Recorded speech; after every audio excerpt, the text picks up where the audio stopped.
ॐ अज्ञानतिमिरान्धस्य ज्ञानञ्जनशलाकया चक्षुरुन्मिलितं येन तस्मै श्रीगुरवे नमः। नमः विष्णुपादाय कृष्णपृष्ठाय भूतले श्रीमते भक्तिवेदान्तस्वामिन्निति नामिने। नमस्ते सारस्वती देवे गौरवाणी प्रचारिणे निर्विशेष शून्यवादी पाश्चात्य देशतारिणे। नमो महावदन्याय कृष्ण प्रेम प्रदायते कृष्णाय कृष्ण चैतन्य नामने गौरतुसे नमः। जय श्री कृष्ण चैतन्य प्रभु नित्यानंद श्री अद्वैत गदाधर शिवासादि गौर भक्त वृंद। हरे कृष्णा कृष्णा कृष्णा हरे हरे, हरे राम राम राम हरे हरे। हरे कृष्णा। आप सभी भक्तों का हार्दिक स्वागत है आज के श्रीमद् भगवद गीता के डिस्कशन में। तो आज हम लोग चर्चा कर रहे हैं श्रीमद् भगवद गीता 4th चैप्टर और इसके श्लोक संख्या 1। तो आज से चौथा अध्याय जिसका नाम है ट्रांसेंडेंटल नॉलेज, दिव्य ज्ञान, इसके ऊपर चर्चा करने वाले हैं। तो ये जो अध्याय है तो मैं थोड़ा सा बताना चाहूँगा कि इस अध्याय में जब फर्स्ट टाइम मैं गीता पढ़ा लिया था, 3rd चैप्टर पढ़ा, तो चौथे अध्याय पे आकर के लगा कि इसमें दिव्य ज्ञान मिलेगा, इसलिए इसका नाम है दिव्य ज्ञान। और निश्चित रूप में दिव्य ज्ञान है इसमें कोई संशय नहीं है। लेकिन जब चौथा अध्याय पूरा पढ़ लिया तो फिर मुझे लगा कि इसमें दिव्य ज्ञान कहाँ पे है, मतलब वो ज्ञान है क्या। तो बाद में समझ में आया कि यहाँ पे दिव्य ज्ञान के बारे में भगवान बता रहे हैं। और वो दिव्य ज्ञान क्या है, वो पूरा भगवत गीता ही है दिव्य ज्ञान। तो पूरे भगवत गीता जो दिव्य ज्ञान भगवान दे रहे हैं, भगवान जो भी बोल रहे हैं 2nd चैप्टर से बोलना चालू किए, वो सब दिव्य ज्ञान है। दूसरे अध्याय के 11 नंबर श्लोक से, या दूसरे अध्याय के तीसरे या चौथे श्लोक में भी भगवान बोले 2 श्लोक, अर्जुन को थोड़ा सा डांटे। कुतस्तु आकस्मलमिदं विस्मय समुपस्थितम अनार्यजुष्टम स्वर्गम कीर्तिकरम अर्जुना। भगवान इस तरह से बोलते हैं, क्लैब्यम स्गम पार्थ न त्वयि उपपद्यते क्षुद्रम हृदय दौर्बल्यम त्यक्त्वा उत्तिष्ठ परंतप। तो ये 2 श्लोक पहले बोलते हैं शुरू गीता के 2nd चैप्टर में, दूसरे या तीसरे नंबर श्लोक में आई थी। और फिर उसके बाद अर्जुन दो कारण और बताता है, फिर समर्पण कर देता है, फिर उसके बाद तो भगवान चालू कर देते हैं 11 नंबर श्लोक से। तो वहां से लेकर के और जो भी पूरा 18वें अध्याय के अंतिम श्लोक तक, हाँ 18वें अध्याय के अंतिम श्लोक तक जो भी भगवान बोले वो सब क्या है, दिव्य ज्ञान है। तो उसके बारे में ही इस अध्याय में भगवान वर्णन करने वाले हैं कि वो दिव्य ज्ञान किस प्रकार से उसका प्रचार प्रसार हुआ है और कैसे वो बहुत ही ऑथेंटिक है, ऑथराइज्ड है। उसकी अथॉरिटी, ऑथेंटिसिटी के बारे में, उसकी यानी उसकी प्रामाणिकता के बारे में भगवान बताएंगे इस अध्याय में। अर्जुन के द्वारा प्रश्न के माध्यम से अर्जुन प्रश्न भी पूछेंगे कि भगवान आप मुझे ये सब ज्ञान दे रहे हैं, लेकिन मैं कैसे समझूं कि ये ज्ञान पूरी तरह से प्रामाणिक ही होगा। आप तो मेरे हम उम्र है, समकालीन है, मेरा आपका 125 साल की उम्र मेरा भी है, तो कैसे मैं समझूं। तो भगवान इसीलिए पहले श्लोक से बोल रहे हैं कि ये ज्ञान जो है अर्जुन, जस्ट ऐसा मत सोचो कि बस इस पृथ्वी में मैं आया हूँ 125 साल के अनुभव के अनुसार मैं कुछ आपको ज्ञान दे रहा हूँ। क्योंकि साधारणतया जब कोई व्यक्ति इस संसार का, कोई चाहे मोटिवेशनल स्पीकर हो या इमोशनल स्पीकर हो, मोटिवेशनल स्पीकर हो, भी कुछ उपदेश देता है, ज्ञान देता है, या घर घर में बड़े बुजुर्ग लोग अपने बच्चों को, पोतों को कुछ ना कुछ ज्ञान तो हर कोई देता ही है। स्पेशली भारत में तो ज्ञान देने वालों की कमी नहीं। हाँ? कोई भगवत गीता, भागवत प्रमाणिक शास्त्रों से ज्ञान लेने में किसी को रुचि नहीं है। उसमें लोगों को रिपल्शन है, रिपल्शन होता है, प्रतिकर्षण होता है। उनको बोलो कि आप आइए आधे घंटे के लिए गीता का प्रवचन सुनिए, तो उनको हालत खराब हो जाएगा, वो अलग अलग बहाने बताएंगे। लेकिन अगर कोई ऐसा व्यक्ति हो गया, सामने मिल गया जो उसको मानने भी नहीं वाला है, सुनने सुनने के लिए भी तैयार नहीं है, उसको घंटों बैठ के प्रवचन देंगे, उपदेश देने के लिए तैयार हो जाते हैं लोग। और कैसा उपदेश? चलो गीता भागवत को उपदेश दे तो अच्छी बात है, लेकिन वो अपना ही जो थर्ड क्लास उपदेश है वही दे डालेंगे। जो भी अपना इस भौतिक जीवन में, जो भी 60 70 80 साल, अभी 70 80 साल से ज्यादा तो कोई जीवित नहीं रहता इस संसार में। अभी के समय में बहुत कम ही लोग हैं 80 90 के ऊपर जाए, 100 के ऊपर जाए। तो जो भी 60 70 80 साल का अनुभव रहता है, उसी के ऊपर अपना कुछ न कुछ निष्कर्ष लेकर के और लोग ज्ञान देने के लिए तत्पर हो जाते हैं। लेकिन वो जो ज्ञान है वो वास्तव में ज्ञान भी नहीं है। उस ज्ञान का कोई मतलब नहीं है, कोई खास मतलब नहीं है। भौतिक रूप से भले बोल सकते हैं कि मटेरियली जो ऐसे 60 70 साल जिन्होंने जीवन व्यतीत किया है, तो उनको भौतिक अनुभव होने के कारण भौतिक दृष्टिकोण से निश्चित रूप में वो कुछ प्रैक्टिकल गाइडेंस दे सकते हैं। लेकिन अगर आध्यात्मिक जीवन का असली लक्ष्य क्या है, कैसे हम वास्तविक सुख को प्राप्त कर सकते हैं, कैसे हम पूरी तरह के समस्याओं से, भवबंधन से छुटकारा प्राप्त कर सकते हैं, इसके लिए अगर किसी को ज्ञान देना है तो निश्चित रूप में उनको गीता भागवत से ही ज्ञान प्राप्त करके देना पड़ेगा। वो अपने खुद के एक्सपीरियंस से नहीं दे सकते हैं ना। तो इसलिए इस प्रकार का ज्ञान हेल्पफुल नहीं होगा। तो भगवान अर्जुन को इस अध्याय में इस दिव्य ज्ञान, जो गीता का जो ज्ञान दे रहे हैं भगवान, इसकी प्रामाणिकता के बारे में बताने वाले हैं कि ये प्रामाणिक ज्ञान है। अर्जुन, ऐसा मत समझो कि मैं जस्ट 125 साल का मेरा एक्सपीरियंस है, बस वो उस एक्सपीरियंस के बेसिस में मैं तुमको कुछ ज्ञान देने वाला हूं। नहीं नहीं नहीं, ये ज्ञान मैं 12 करोड़ साल पहले सूर्य के देवता को भी दे के आया हूँ, और इतना ही नहीं, और भी पहले ब्रह्मा जी को भी दिया हूँ, और ये ज्ञान सनातन है। इस प्रकार से ज्ञान की प्रामाणिकता बताएंगे। फिर अर्जुन प्रश्न पूछेंगे कि ऐसा कैसे कि आपने पहले भी ज्ञान दे दिया अन्य लोगों को, मैं कैसे समझूं? तो फिर भगवान अपने विषय में बताना चालू करेंगे कि अर्जुन, तुम मुझे अपने जैसा या इस संसार के किसी साधारण मनुष्य के जैसा मत समझो। अवजानन्ति माम मूढ़ा मानुषम तनुमाश्रिता। हालांकि मूर्ख लोग जो होते हैं वो मेरे को इस संसार का व्यक्ति समझते हैं। हाँ, क्योंकि मैं भी जो है संसार के जो मनुष्य लोग होते हैं उनके जैसा चलता फिरता हूँ, खाता हूँ, सोता हूँ, मेरा भी फैमिली है, ये सब चीजें हैं। तो वो लोग सोचते हैं कि कृष्ण भी हमारे जैसे ही मनुष्य हैं, लेकिन थोड़ा ज्यादा पावरफुल मनुष्य हैं। जैसे ये जो एक क्या बोलते हैं, मेरे ख्याल से यहाँ प्रभुपाद जी बताते हैं, आर्य समाजी हैं या कोई एक ऐसा ग्रुप है, पर्टिकुलर ग्रुप है, तो कृष्ण को एक बहुत एक्स्ट्रा ऑर्डिनरी पावरफुल पर्सनैलिटी के रूप में तो देखते हैं कि बहुत कृष्ण बहुत शक्तिशाली व्यक्ति हैं, लेकिन कृष्ण को भगवान के रूप में स्वीकार नहीं करते वो लोग। हाँ, ये कृष्ण ऐतिहासिक है मान लेते हैं, और कृष्ण बहुत शक्तिशाली थे ये सब स्वीकार कर लेते हैं, लेकिन कृष्ण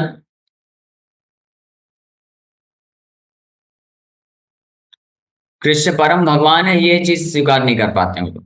तो इसलिए अर्जुन को यहाँ पे भगवान अपने विषय में भी बताने वाले हैं कि अर्जुन, तुम जब जन्म लेते हो तुम्हारा बार बार जन्म और मृत्यु होता है। तुम भी मेरे साथ हमेशा से आए हो, लेकिन तुम शरीर बदलते हो, लेकिन मेरा जन्म मृत्यु नहीं होता। मैं बार बार प्रकट और अप्रकट होता हूँ, यानी इसी शरीर के साथ मैं आता हूँ और फिर जाता हूँ अपना मिशन को करके। उसी में फिर बताएंगे फिर मैं क्यों आता हूँ, क्यों जाता हूँ, क्या करता हूँ, ये सारी चीज बताने वाले हैं। और इतना ही नहीं, भगवान इतना भी बता देंगे, इसलिए इस प्रकार के मेरे स्वभाव को जो जान जाता है वही वास्तविक दिव्य ज्ञान है, और वो इस संसार भवबंधन से मुक्त हो जाता है। इस प्रकार से ये दिव्य ज्ञान के विषय में कुछ चर्चा करेंगे, और फाइनली अंतिम अध्याय के अंतिम में जाते जाते भगवान वर्णन करेंगे कि ये दिव्य ज्ञान को प्राप्त कैसे किया जा सकता है। तो इसके बारे में भी भगवान ये पूरा बताएंगे। और इस दिव्य ज्ञान को जो प्राप्त कर लेता है, ऐसे व्यक्ति के क्या स्थिति होती है, मानसिक स्थिति, उसके क्या लक्षण होते हैं, और उसको क्या प्राप्त होता है, तो उसको क्या लाभ मिल सकता है इस प्रकार के दिव्य ज्ञान को प्राप्त करके। तो ये सब वर्णन इस अध्याय में करने वाले हैं। और सबसे महत्वपूर्ण चीज जो मैं बता रहा था कि आखिरी में जाकर के भगवान ये वर्णन करेंगे कि ये जो दिव्य ज्ञान है, यानी पूरा भगवत गीता का ही ज्ञान जो है दिव्य ज्ञान है, जिसका इतना महिमा इस अध्याय के शुरुआत में बताएंगे।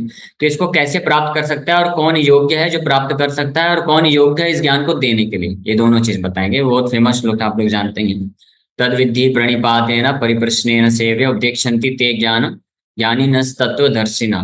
तत्वदर्शी गुरु ही जो है योग्य है इस प्रकार का दिव्य ज्ञान देने के लिए।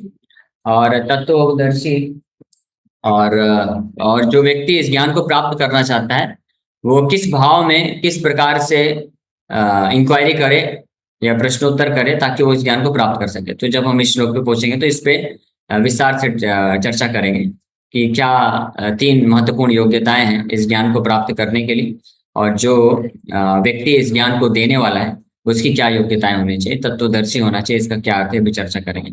यानी कहने का मतलब उस श्लोक में भगवान ये भी बता रहे हैं कि अगर कोई, ये जो संवाद है, देखिए कृष्ण अर्जुन को स्वयं डायरेक्ट ज्ञान दे रहे हैं, भगवत गीता पूरा सुना रहे हैं, लेकिन अर्जुन को बोल क्या रहे हैं कि अर्जुन इस ज्ञान को प्राप्त करने के लिए तुम तत्वदर्शी गुरु के पास जाओ।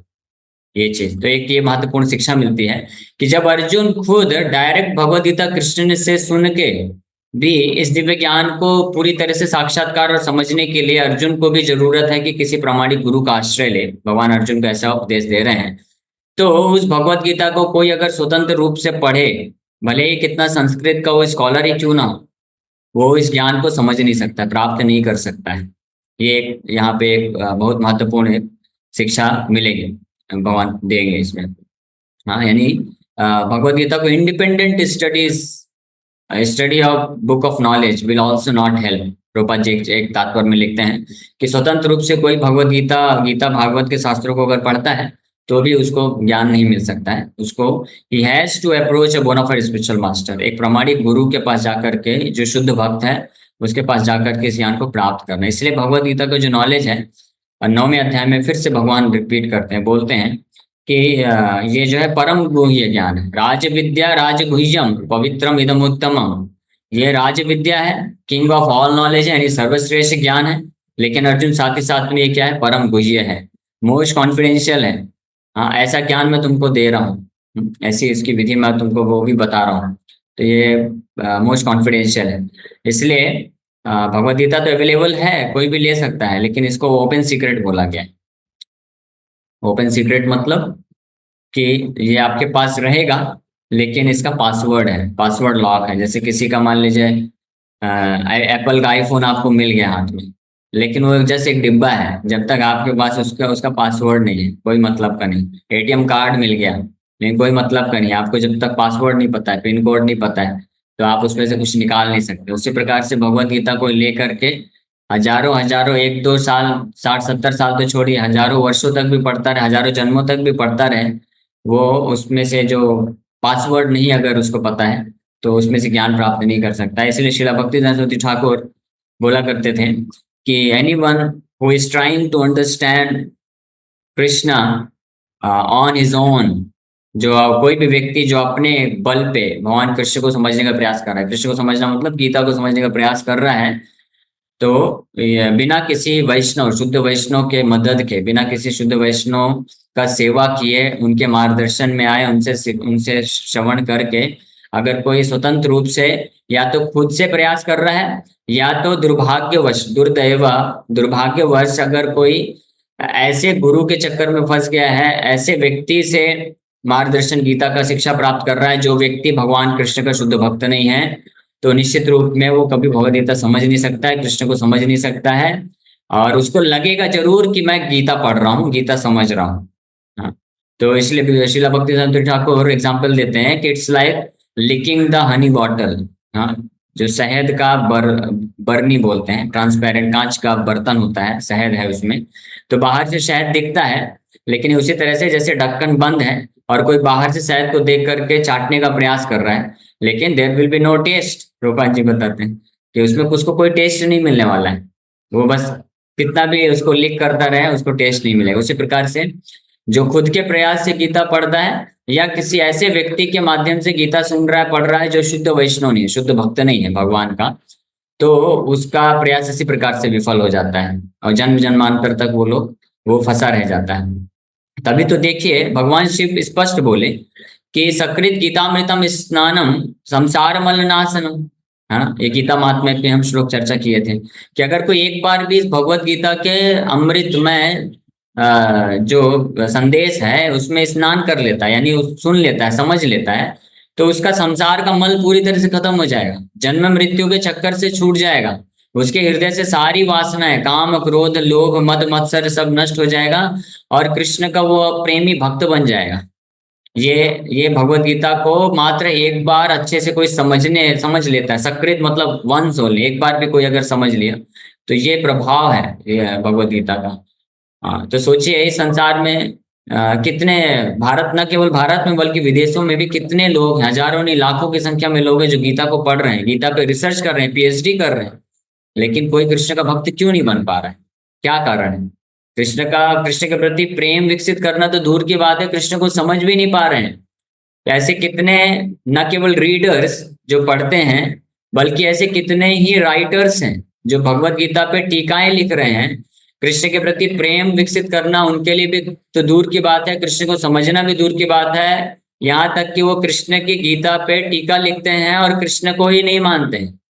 वो बोलते हैं कि कृष्ण नाम का कोई व्यक्ति ही नहीं था। सोचिए, इस हद तक लोग भ्रम में चले जाते हैं, मोह में आ जाते हैं। तो गीता को समझना तो कितनी दूर की बात है, ये तो प्रैक्टिकली इम्पॉसिबल है, असंभव है, कोई समझ नहीं सकता। लेकिन वही हम दूसरी ओर देखते हैं। इसलिए प्रभुपाद जी जब अमेरिका गए, Bhagavad Gita as it is, इसलिए प्रभुपाद जी ने जब गीता का तात्पर्य लिखा तो उसमें दिया Bhagavad Gita as it is, Bhagavad Gita यथारूप। तो अमेरिका गए प्रभुपाद जी, तो प्रभुपाद जी 1965 में अमेरिका गए, 1965 में। और उसके पहले भी कई स्वामी लोग गए हैं, कई स्वामी साधु लोग गए और गीता के ऊपर बड़े बड़े प्रवचन भी दिए, है ना। एक आध का तो बहुत फेमस भी है, आज भी लोग याद करते हैं कि इन्होंने, स्वामी जी ने बड़ा फेमस लेक्चर दिया था गीता पे, और कई लोगों ने अप्रिशिएट किया खूब। उसमें जो है ज्ञान ज्ञान ज्ञान पूर्वक पूरा गीता का प्रवचन हुआ, इतना फेमस भी हो गया। और कई 100-150 साल से ये सब चल रहा था, और हजारों लाखों लोग गीता पढ़े और जाके प्रवचन सुने, लेकिन not even a single person became a devotee of Krishna. एक भी व्यक्ति भगवान कृष्ण का शुद्ध भक्त नहीं बन पाया। क्यों? यही कारण है। हाँ। लेकिन जब प्रभुपाद जी 1965 में भगवद गीता लेके गए और प्रचार किए, विद इन 11 ईयर्स, 10, 11, 12 सालों में ही, 1977 तक थे प्रभुपाद जी, उतने सालों में ही हजारों भक्त बन गए। और ऐसे कैसे भक्त? कोई साधारण भक्त नहीं, एक से एक समर्पित भक्त बन गए, जिन्होंने पहले कृष्ण के बारे में कभी सुना भी नहीं था। उन लोगों ने प्रभुपाद जी के मिशन, प्रभुपाद जी के द्वारा भगवत गीता को सुन करके, समझ के, कृष्ण के प्रति इतना प्रेम आया कि उन्होंने सब कुछ त्याग करके, संन्यास लेकर के पूरे विश्व में जा भ्रमण करके प्रचार कार्य करने लग गए।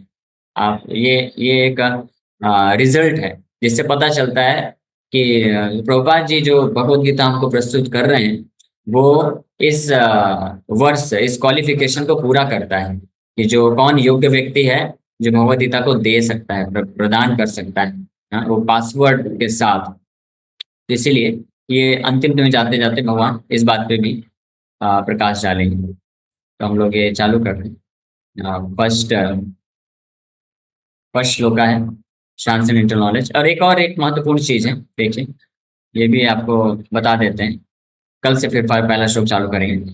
तो अभी देखिए, सेकंड चैप्टर जब भगवान कंक्लूड किए, तो उसके बाद थर्ड चैप्टर में अर्जुन ने प्रश्न पूछा, तब भगवान थर्ड चैप्टर बोले।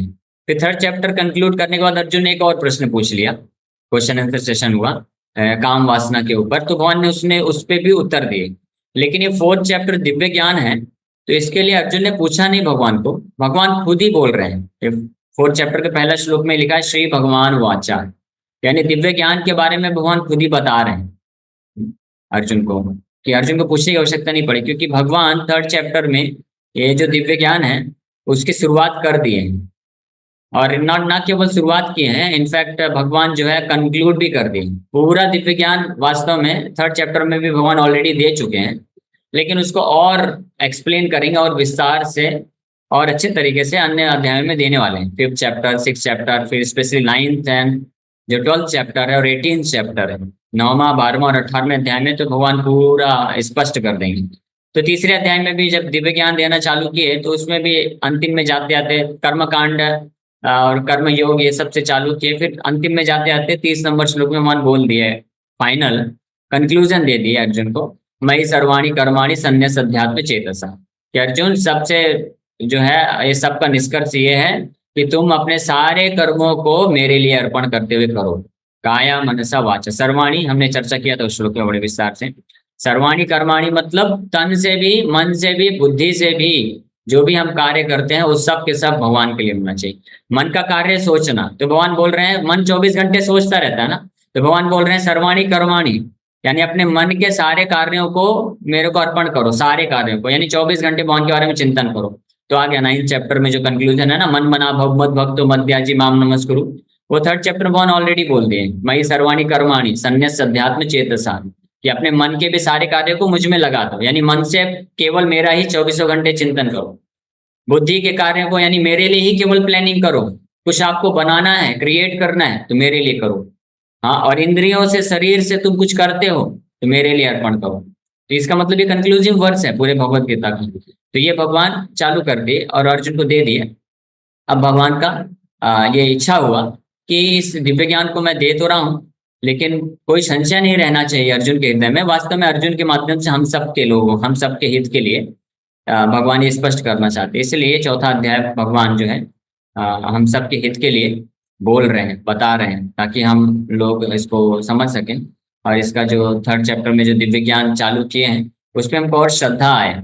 और जब यही इसी को, क्योंकि भगवान आगे चल के और एक्सप्लेन करने वाले हैं ना, व्याख्या करने वाले हैं, क्योंकि अल्टीमेटली जा करके भगवान को ये बोलना है, सर्वधर्मान परित्यज्य माम एकम शरणं व्रज, सब कुछ छोड़ के केवल मेरा आश्रय लो, है ना। मन मना भव मत भक्तो सततम कीर्तयन्तो माम अनन्यास चिन्तयन्तो माम ये जना पर्युपासते तेषां नित्यभियुक्तानाम। तो इस प्रकार से भगवान ये सब स्पष्ट अभी जाके बोलने वाले हैं। तो उसके पहले जो रीडर्स हैं, हम सब जो भक्त लोग हैं स्पेशली, उनके हृदय में पूर्ण श्रद्धा उत्पन्न होनी चाहिए। तो इसलिए 4था अध्याय भगवान बोल रहे हैं। तो 4थे अध्याय को जो अच्छे से समझ लेगा तो वो फिर जब 5वां अध्याय वास्तव में क्या है, जो 3rd चैप्टर है उसका नाम भी कर्मयोग है, 5वां अध्याय का नाम भी कर्मयोग है, लेकिन दोनों में एक यही अंतर है कि 3rd चैप्टर का जो कर्मयोग है वो भगवान ऐसे व्यक्ति को दे रहे हैं जिसको अभी कुछ पता नहीं है भगवान के बारे में ज्यादा कुछ। तो वहां पे भगवान उसको कर्मकांड से उठा करके धीरे धीरे लेके गए कर्मयोग, निष्काम कर्मयोग तक, और फाइनली एक श्लोक में जस्ट बोल दिया अपनी शुद्ध भक्ति का, मई सर्वाणी कर्माणी। हाँ, लेकिन अब भगवान चाहते हैं कि ये श्रद्धा उत्पन्न हो जाए, प्रामाणिकता जान जाए, और मेरे बारे में भी कुछ इसको पता चल जाए। तो अपने बारे में, अपने दिव्य जन्म कर्म च दिव्यम, दिव्य जन्म कर्म के बारे में बता के भगवान हमारे श्रद्धा को और स्ट्रांग कर देंगे। तो जब स्ट्रांग हमारा फेथ है, जो विश्वास है, श्रद्धा है, ज्ञान पे, ज्ञान, उचित ज्ञान प्राप्त करके 4थे अध्याय का जो ज्ञान योग दिव्य ज्ञान है, इसको प्राप्त करके श्रद्धा और दृढ़ हो जाएगा, तब हम जो कर्म योग करते हैं तो वही 5th चैप्टर बनता है। उसमें फिर और भगवान थोड़ा डिटेल में बताएंगे कि उस अवस्था में कर्मयोग कैसे किया जाता है और भक्त किस चेतना में करता है। इसी के साथ अभी यहीं पे विराम करते हैं। कल से 4था अध्याय का पहला श्लोक चालू करेंगे। Thank you very much. किसी भक्त का कोई प्रश्न है तो पूछ सकते हैं। हरे कृष्ण। यस अंकिता माता जी। हरे कृष्ण जी, दंडवत प्रणाम। हरे प्रभु जी, कृष्ण। जैसे आपने वो श्लोक कोट किया तद्विति पृथ्वी प्राचीन, तो उसमें एक चीज पूछना है, जैसे हमें कौन सा श्लोक बोला आपने? तद्विति प्रणिपातेन हाँ, यस परिप्रश्नेन यस। वाला। जी, हाँ तो उसमें हमें एक चीज पूछना था कि क्वेश्चन कैसे करना चाहिए। हम लोग यहाँ भी क्वेश्चन आपसे जैसे करते हैं, तो क्या तरीका होना चाहिए। अच्छा, हरे कृष्ण। ओके ठीक है। एक्चुअली उस श्लोक पे जब हम पहुंचेंगे तो उस पर बहुत विस्तार से चर्चा करने वाले हैं, लेकिन आपने पूछा है तो मैं शॉर्ट में बता देता हूँ कि आप जैसे भक्त जो इंक्वायरी करते हैं तो वो उस कैटेगरी के ही क्वेश्चंस आते हैं। परिप्रश्न का अर्थ होता है कि भौतिक चीज के लिए प्रश्न नहीं पूछना चाहिए। हम साधु के पास जाते हैं, कई लोग आ जाते हैं, वो लोग पूछते हैं। जैसे मैं एक प्रोग्राम में गया था, ऑफलाइन प्रोग्राम में, तो एक बच्चा बैठा था 6th-7th क्लास का। पिछले सैटरडे की बात है, वर्ल्ड कप फाइनल चल रहा है। मुझे उस प्रोग्राम में पता चला कि आज वर्ल्ड कप फाइनल चल रहा है। वो बच्चा पूछता है कि गुरुजी आज भारत जीतेगा कि नहीं जीतेगा? तो मैं बोला कि मैं क्या बोलूं, मैं हंस दिया बस। मैं बोला मुझे तो अभी पता चल रहा है भाई कि आज वर्ल्ड कप फाइनल हो रहा है। तो ये जो प्रश्न है ये सब परिप्रश्न में नहीं आते हैं, इसका कोई मतलब नहीं। और कई लोग आते हैं पूछते हैं गुरुजी हमारा हाथ देखिए, हमारा जॉब लगेगा कि नहीं लगेगा। ये भौतिक चीजों के लिए नहीं करना चाहिए, ठीक है। ये पहला चीज। और दूसरा चीज, inquiry should be in a submissive spirit, यानी विनम्रता पूर्वक सबमिसिव होना चाहिए और श्रद्धा के साथ होना चाहिए। तो इसका मतलब ये है कि जब हम प्रश्न पूछ रहे हैं ना, तो the question should not be asked just for the sake of asking, यानी प्रश्न केवल मात्र पूछने के लिए ही बस नहीं पूछना चाहिए। प्रश्न पूछने के पीछे उद्देश्य होना चाहिए। एक तो स्पिरिचुअल को इंक्वायरी करना चाहिए कि मैं भक्ति में कैसे आगे बढ़ूं, शुद्ध भक्ति में कैसे बढ़ूं। और दूसरा उसका उद्देश्य होना चाहिए कि हाँ, मुझे इस प्रश्न को पूछ करके ये जानना है कि मैं कैसे अभी आगे बढ़ सकूं और आगे इसको अप्लाई कर सकूं। ये दूसरा चीज। और तीसरा, कई बार प्रश्न स्पिरिचुअल इंक्वायरीज की जाती हैं इस आशा से या इस उद्देश्य से कि इसके माध्यम से जो हम जो भक्त हैं जिनसे हम प्रश्न पूछ रहे हैं, इसके माध्यम से वो भक्त हमको और कुछ कृष्ण का गुणगान करेंगे, कृष्ण का कथा सुनाएंगे, इससे हम और लाभान्वित होंगे। जैसे सौनक आदि ऋषि जब शुद्ध गोस्वामी से कई प्रश्न पूछे तो उनका उद्देश्य यही था कि कृष्ण कथा सुनने को मिलेगा, तो इससे हमारा हृदय पवित्र होगा, कृष्ण के प्रति भक्ति विकसित होगी। हरे कृष्ण प्रभु जी बताता हूँ। हरे कृष्ण। प्रभु जी, जैसे आपने बताया कि हर समय भगवान का चिंतन करना चाहिए, तो हम जैसे थोड़ा सा भी दुख आता है तो हम भगवान को ही थोड़ी देर भूल जाते हैं, तो ये ऐसे मतलब कैसे हो कि हम हर समय भगवान का चिंतन करें? इसके लिए हमें क्या करना चाहिए? प्रैक्टिस से पॉसिबल है, अभ्यास करना चाहिए। अभ्यास करने से कुछ भी संभव है। अभ्यास करने से जो अनाड़ी है वो खिलाड़ी बन सकता है। अभ्यास करने से जो अनपढ़ गंवार है वो बहुत एजुकेटेड हो सकता है। अभ्यास करने से जो कभी दौड़ना भी नहीं जानता है वो एथलेटिक्स बन सकता है। तो ये प्रैक्टिस। और लेकिन अभ्यास का मतलब है, अभ्यास मतलब अपने मनमाने तरीके से नहीं, जो ऑथराइज प्रोसेस है, जो प्रमाणिक विधियां हैं, उसका अभ्यास का जब हम पालन करते हैं तो हम आगे बढ़ते हैं। तो हमारे आचार्यों ने बहुत कृपा करके हमको ये जो साधना भक्ति आपको बताया जाता है करने के लिए प्रेरित कर रहे हैं हम लोग। तो ये इतना पावरफुल है कि अगर आप इसको करते जाएंगे ना, तो इसी को करने मात्र से, श्रवण कीर्तन करने मात्र से आप ऑटोमेटिकली धीरे धीरे उस अवस्था में आ जाएंगे, भगवान का सतत स्मरण होगा। जैसे आज सुबह की अगर आप भागवत क्लास में थी तो आपने सुना होगा, हम इसी बात पे चर्चा कर रहे थे, ये क्रांति उत्पन्न हो जाती है कि जो हम कभी सोचे भी नहीं थे कि हम कभी ऐसा भी होगा कि हम 10-10 घंटे बैठ के कृष्ण का नाम जप करेंगे। आज सोचिए, भक्त लोग 10 घंटे, 12 घंटे, 15 घंटे भी, कुछ भक्त लोग हैं एकादशी के दिन बैठ के नाम जप करते हैं। तो ये कैसे पॉसिबल हुआ? धीरे धीरे अभ्यास के द्वारा ऐसे करके ये हो जाएगा। यस, नेक्स्ट क्वेश्चन आराधना माता जी। हरे कृष्ण प्रभु जी, मेरा प्रश्न हरे ये है कृष्ण। कि हम भक्ति कर रहे थे, भक्ति में आगे बढ़ रहे हैं या नहीं, वो कैसे पता चलेगा हमें? हरे कृष्ण। हाँ, वेरी नाइस, बहुत अच्छा प्रश्न आपने पूछा। ऐसे प्रश्न को परिप्रश्न ना बोला जाता है। इस तरह के प्रश्न पूछने चाहिए कि कैसे हम पता चलेगा कि हम भक्ति में आगे बढ़ रहे हैं कि नहीं बढ़ रहे हैं। तो इसका बहुत सिंपल सा टेस्ट है, रूपा जी बताते हैं, ये भागवत में दिया हुआ है 11वें स्कंद में, कि अगर हमारा भगवान के नाम के प्रति रुचि बढ़ रहा है, भगवान के प्रति आकर्षण बढ़ रहा है, और उतनी ही मात्रा में हमारा इस भौतिक जगत के प्रति जो भोग करने की वृत्ति है उसमें से रुचि खत्म हो रही, तो इसका मतलब हम भक्ति में आगे बढ़ रहे हैं। लेकिन अगर अभी भी हमारे हृदय में इस भौतिक संसार में जो है आसक्ति बनी हुई है, भोग करने की इच्छा है विद्यमान, और भगवान के प्रति उतनी रुचि उत्पन्न नहीं हो रही, तो इसका मतलब हम अभी भक्ति में पीछे हैं। हाँ, लेकिन अगर हम सब अभी बाय डिफॉल्ट हमको मानना चाहिए कि हम भक्ति में बहुत पीछे हैं और हमारे हृदय में बहुत तीव्र इच्छा है भौतिक भोग करने की और कृष्ण के प्रति कोई रुचि नहीं है, तो ये जब भावना हमारे हृदय में रहेगी तो हम फिर तत्पर रहेंगे, हमको और भी प्रयास लग जाना चाहिए कि यस अभी और मुझे प्रयास करना है, और अच्छे से नाम जप करना है ना, और आगे बढ़ना है। जैसे जो कंपटीशन की तैयारी करते हैं ना स्टूडेंट्स लोग, तो वो लोग बीच बीच में एग्जाम देते रहते हैं। स्पेशली आईआईटी का तैयारी जब हम लोग करते थे तो एग्जाम देते रहते थे, हर 15-20 दिन में फुल मॉक टेस्ट देते हैं। तो उससे वो एनालिसिस करते थे, अरे अभी मेरा तो केवल 40% आ रहा है, 50% आ रहा है, बस मुझे अभी बहुत मेहनत करना है, तो फिर और मेहनत करते थे। तो उसी प्रकार से ये भक्ति विनोद ठाकुर एक ये फॉर्मूला बताते हैं कि भक्तों को हर एकादशी में जो है ज्यादा नाम जप करना चाहिए, और फिर जो है चिंतन करना चाहिए, विचार करना चाहिए कि क्या मेरा भौतिक जगत के प्रति आकर्षण बढ़ रहा है या कम हो रहा है, क्या मेरा भगवान के प्रति रुचि बढ़ रहा है या कम हो रहा है। तो इस प्रकार से हर एकादशी, हर 15 दिन में हमको विश्लेषण करना चाहिए, और फिर उसके अनुसार हमको और तीव्रता बढ़ाना चाहिए भगवान के नाम जप करने में, भगवान की भक्ति में, भगवान के कथा श्रवण में, भगवान की सेवा करने में। ठीक है, ओके। प्रभु जी, मेरा प्रश्न ये था कि हम जब मंदिर में जाते हैं ना, तो सभी भक्त मतलब सेवा कर रहे हो, तब हम देखते हैं तो भगवान उनसे सेवा ले रहे, तो हमसे क्यों नहीं ले रहे? हमारे में ऐसी तो क्या कमी है कि भक्त हमसे सेवा नहीं लेते? फिर अंदर से अंदर रुदन भी होता है कि ऐसा तो क्या भूल कर दिया हमें। प्रभु जी, इस समय क्या करें नहीं, हम? हरे कृष्ण। हाँ, तो आपका ये जो प्रश्न है इसी को थोड़ा सा आप अगर घुमा के मतलब घुमा के नहीं, इसको थोड़ा सा करेक्ट करके अगर आप भगवान के पास जाएंगे तो भगवान बड़े प्रसन्न हो जाएंगे।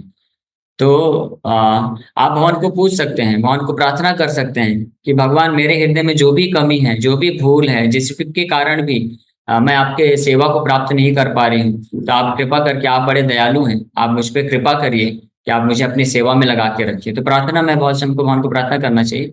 और वास्तव में ऐसा नहीं है कि जो मंदिर के अंदर ब्रह्मचारी हैं या कोई ऐसे भक्त हैं जो मंदिर के अंदर सेवा पा गए हैं उन्हीं को भगवान सेवा दे रहे हैं। ऐसा बिल्कुल भी नहीं है। मंदिर के बाहर भी जो भक्त हैं, जो किसी भी तरीके से कृष्ण के प्रचार कार्य में योगदान दे रहे हैं, वो भी कृष्ण सेवा दे रहे हैं। इनफैक्ट जो जैसे प्रचार कार्य है, बुक डिस्ट्रीब्यूशन है, तो ये इतनी महत्वपूर्ण सेवा है कि भगवान का अंदर ऑल्टर के अंदर जो ब्राह्मण दीक्षित भक्त होते, पुजारी होते, जो भगवान का श्रृंगार करने का सेवा प्राप्त करते हैं, डेली करते हैं, उनसे भी ज्यादा महत्वपूर्ण वो व्यक्ति हैं जो रोड में जा करके लोगों को गीता वितरण कर रहे हैं। यानी भगवान उन भक्तों को ज्यादा अपनी स्पेशल सेवा दे के रखे। ठीक, तो वो अपॉर्चुनिटी हमेशा अपने पास